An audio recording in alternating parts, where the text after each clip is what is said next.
I'm super interested in this talent chat platform. What I'm seeing is lots of technology, lots of guidance of how we can make ourselves more efficient, more effective, and how technology is empowering us to connect with people on a wider audience, how we can simplify the process, make ourselves more efficient. I kind of love all of that stuff. But what about the personal touch? What about the personal interaction? What about the employees? What about the people in your business? Not technology. How are you bridging that gap to those guys? What we see nowadays is, as it's becoming more and more prevalent within business, is that companies are really embracing the shift to what I call remote working, flexible working, people working from home, people actually working around their lifestyle, around the children, around their own personal requirements. And I really love how employers are really accepting of this new shift. It's going to happen. I was only talking the other day, and I believe that every new house that's going to be built from now on is probably going to have a home office of some description and more built-in Wi-Fi, if it doesn't even happen at the moment. Why?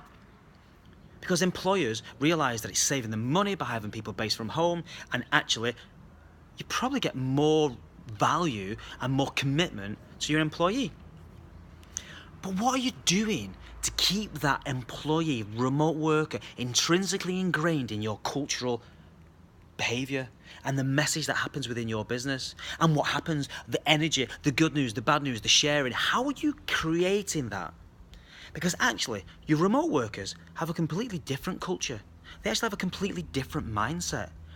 And one thing that I believe quite strongly is nobody's teaching these people how to work from home effectively. So employers, I wonder, what steps are you putting into place to create a positive environment and onboarding and instruction and guidelines and review policy and monitoring to make sure your employees are as engaged and happy as you think they are? Because when they're 100 miles away or whatever they are, it's really hard to do that. But it's the psychological issues. Do you know interruptions? Do you know how hard it can be to work from home? Yeah, it's easy to be disciplined, but lots aren't. Lots are not used to it. It's easy to be disciplined at home and build some structure, but it's also really easy to get distracted. It's also really easy to get demotivated. It's also really easy to feel detached.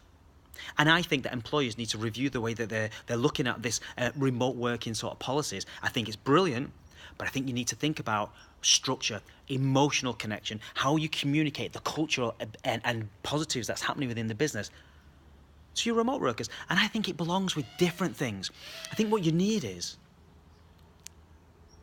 ways to make them feel appreciated. And I wonder whether there's room to put training programs and physical training programs in the mornings, get them to work out, give them dietitian programs, help them with their organising their day. Because what happens is people naturally fall into their natural rhythm of when they're most productive as an employee when they work from home. Some people aren't productive in the morning, they start getting going late afternoon and work through the evening. So you've kind of got to balance that. But you need to monitor it and you need to encourage it, because those people know when they're most effective.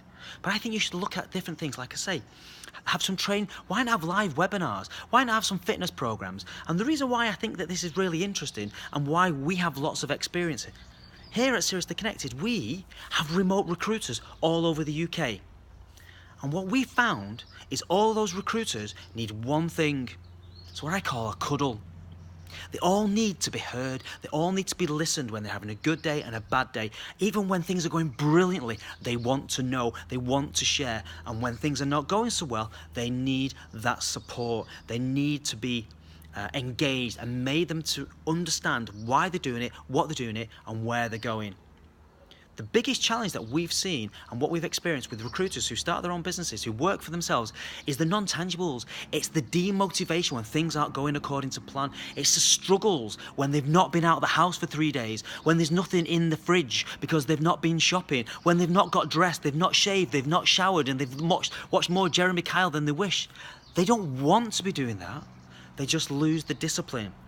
The discipline that a working environment creates, that managers create. It's those things that are important in a home office. So I wonder, employers, what steps are you going to put in place to make sure your guys are super committed and super engaged with the core message, where you're going, and how are you communicating that to those people? Because you can't always bring them in and you can't always go to them. So that link is critical. So I'd urge you to think about the future. I actually think there's going to be an amazing business opportunity. Someone somewhere is going to realise that there's a real business opportunity that goes to companies who want remote workers and teaches them how to be really effective remote workers, teaches them how to understand how to make sure the broadband is working, and when their IT goes down, the small fixes, and teaches them how to organise the desk and where to put things, because people don't know. They need to learn, and I think there's a great opportunity there. But I think it's a great opportunity for employers too. So I'd urge you to think about it. We do it. How engaged are your remote employees? Do you know? Good luck.